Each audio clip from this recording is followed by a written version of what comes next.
Hello, everyone. I hope you are all doing good today. Today, I'm going to give you one thing that characterizes every story. No matter what story you are reading, you will find this in your story, unless it's a contemporary experimental story. Stories like that tend to be experimental, not doing the mainstream. What I'm now going to tell you is something mainstream in most stories, no matter what the format is, no matter how long it is, and no matter how many characters it has. All right, now let me share with you as usual, okay? The title of this presentation is The Change or the Turn. This is something which is very common in any narratives that you find. I would call this the soul of a narrative. There has to be a change in the story. And what changes are we talking about? We will talk about that later. But first of all, let me now remind you of something which is very common in the field of literary criticism. It's something by Freud, something that Freud considers the simplest narrative in a person's life, or even it's the simplest narrative throughout the history of mankind. And what is that? It's about forda. Forda means gone and there, or in Indonesian, we call it cilukba. Freud found this when he was observing his, was it nephew or grandchild, playing with themselves.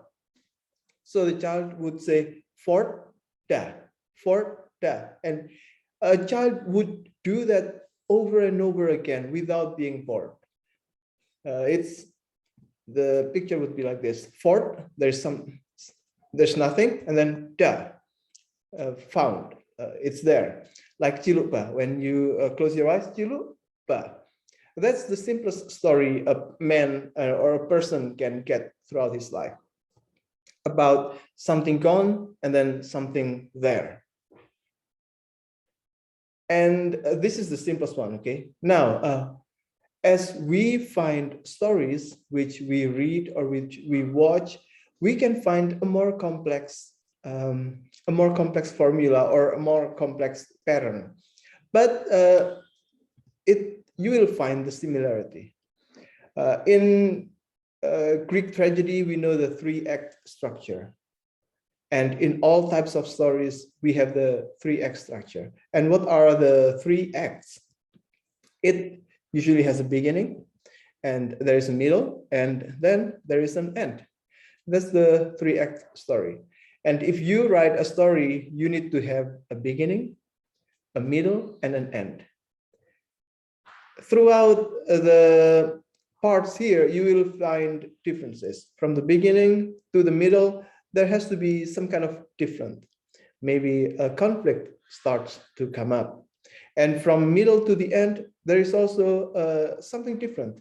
Maybe it's reaching the climax, and then it goes to a resolution. Now, in standard stories, we have this exposition, and then rising conflict, and the climax or resolution or plot twist.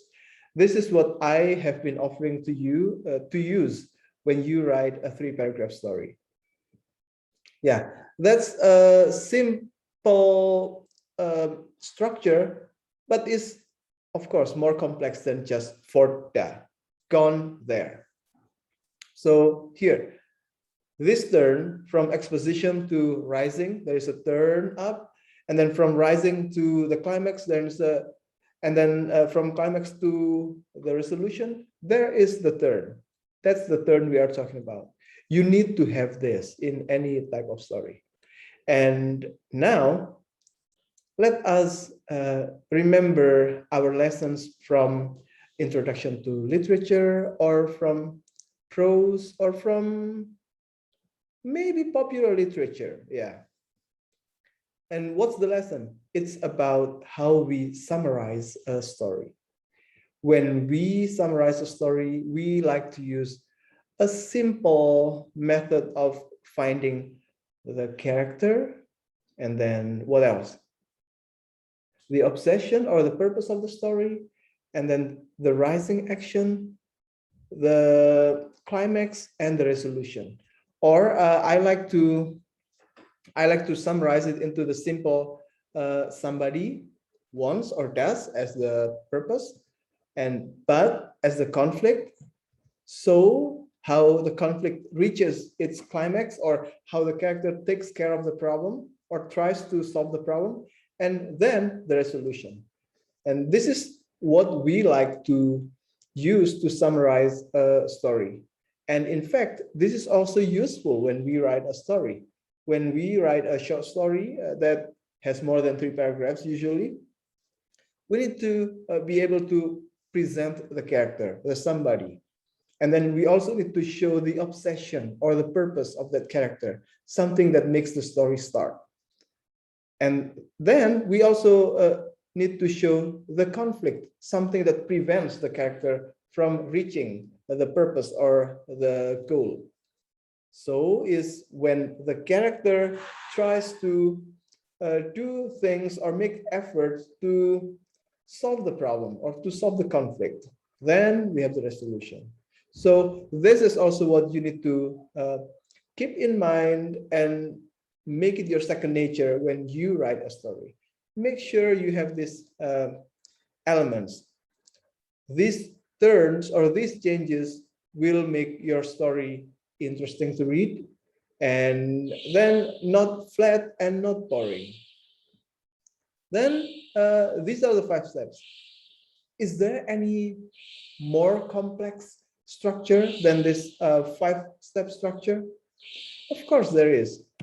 This is what we know as the 8 sequence set of Hollywood cinema, which is basically inspired from the 3-act structure, but then expanded. What are the 8 sequence set? What does this consist of? The first one, we have Act 1, Act 2, Act 3, Act 4. And in Act 1, what do we have? We have, oops, I'm sorry for the animation, but it's not supposed to be like this. So the first one, we have the status quo. Status quo or the normal situation, but then there is also an incident that takes place to start the story. Something that starts the seed of problem.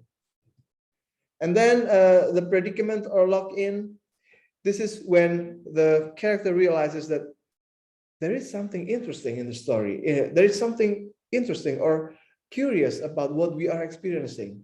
So let's make this our purpose to solve this thing. This is in the more simple structure, what we call the what does or wants.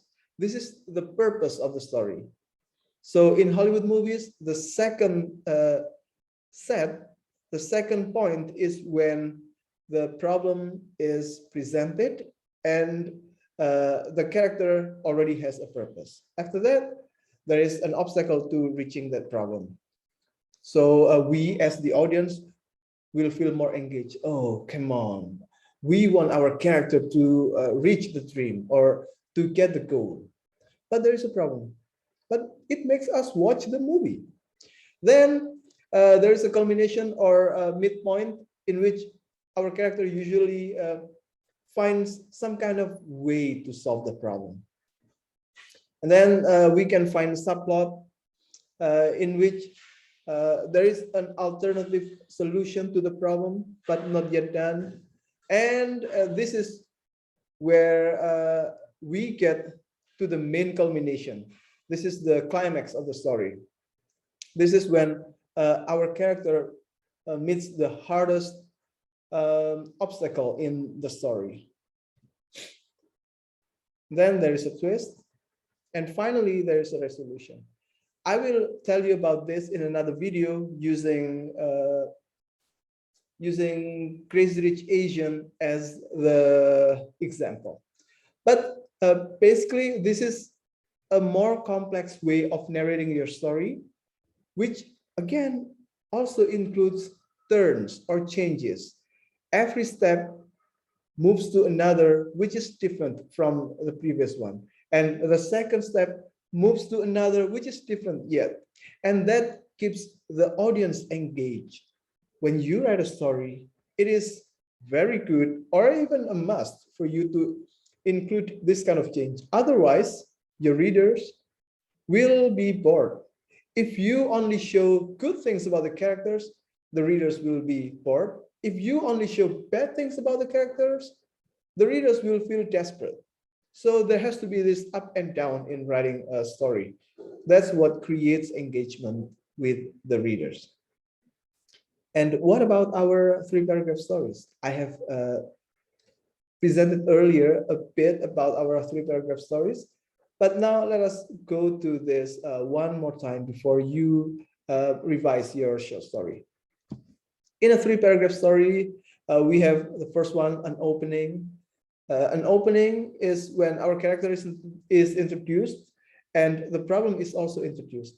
According to Pak Tengsu Cahyono, the person who initiated Pentigraph or Pentiga paragraph, which I got from this book. Oh, I cannot see it. Okay, from this book here, we have one of the formulas in a 3-paragraph story is introduce the problem early on. Okay, when you introduce your character, you also introduce the problem of this character.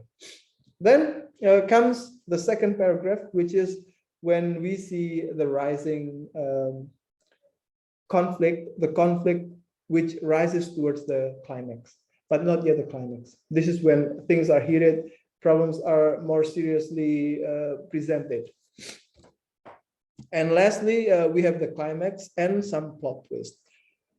This is when you need to solve the case, solve the conflict with a resolution, but the resolution doesn't have to be good. It depends on the message you want to give, okay? And yeah, this is what you need to start thinking about when you write a story. Think about the turns. What kind of turns or change do you want to offer to your readers? All right, I guess that's all for this first video. I hope it helps you in preparing your short story later on. Thank you very much. Bye.